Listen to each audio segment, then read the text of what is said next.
এই যে দুঃখজনক দৃশ্য, ছেলের বেকার ভাতার জন্য বাবাকে লাইন দিতে হচ্ছে, পশ্চিমবঙ্গে মমতা ব্যানার্জি এটাই দিয়েছেন। তারপরে উনি এই বেকার ভাতা দিয়ে ভোট চাইছেন। পশ্চিমবাংলার জনতার ভাবা উচিত যে আর কি করতে হবে। এবারে বাবার ওষুধের লাইনে ছেলে দাঁড়ায়, কিন্তু ছেলের চাকরির লাইনে বাবাকে দাঁড়াতে হচ্ছে।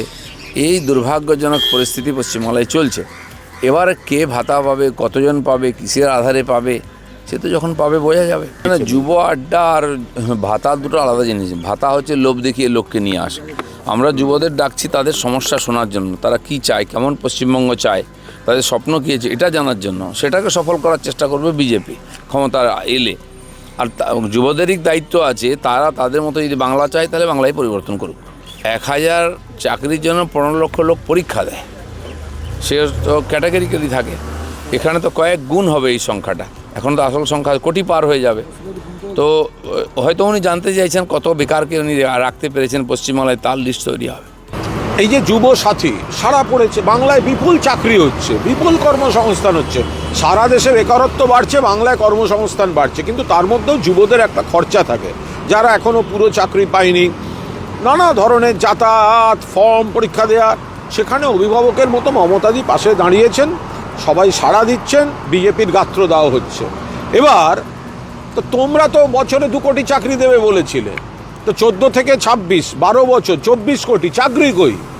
উল্টে কেন্দ্রের আর্থিক নীতিতে আরও বেকার তৈরি হচ্ছে।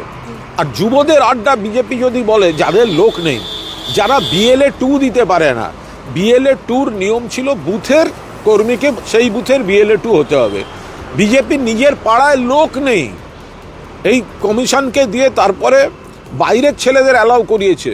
যাদের নিজের পাড়ায় লোক নেই, বুথে লোক নেই, তারা কিসের আড্ডা করবে? ওই ট্যাক্সি করে গিয়ে 4টে লোক এক চায়ের দোকানে বসে ছবি দেবে কয়েকটা এলাকায়, এই তো।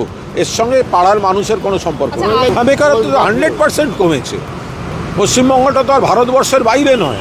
ভারতবর্ষে যেভাবে বেকারত্ব বাড়ছে আর পশ্চিমবঙ্গে বেকারত্ব কমছে, ভারতবর্ষে কর্মসংস্থান কমছে আর পশ্চিমবঙ্গে কর্মসংস্থানের হার আর মাথাপিছু আয়ের হার বাড়ছে। কিন্তু পশ্চিমবঙ্গটা তো ভারতবর্ষের বাইরে নয়। ভারত সরকারের আর্থিক নীতির বিপদটা সব জায়গাতে পড়ছে। কি সেখানে যখন এখানে চাকরি এবং কর্মসংস্থান বাড়ছে পশ্চিমবঙ্গে, এখনও যারা পায়নি তাদের যাতে কিছুটা সুবিধা হয়, কিছু হাত খরচা, কিছু নানা ইয়ের খরচা, সেটা মমতা বন্দ্যোপাধ্যায় পাশে দাঁড়িয়েছেন। এ তো ভালো কথা। এবং যারা এই জ্ঞানের কথা বলছেন তারা বুঝতেও পারছেন না যারা আসল উপকৃত তারা কতটা উপকার পেলেন, সেটা তো আপনারা আগামী দিন অনুভব করুন। ফলো করুন সংবাদ প্রতিদিন ডিজিটাল।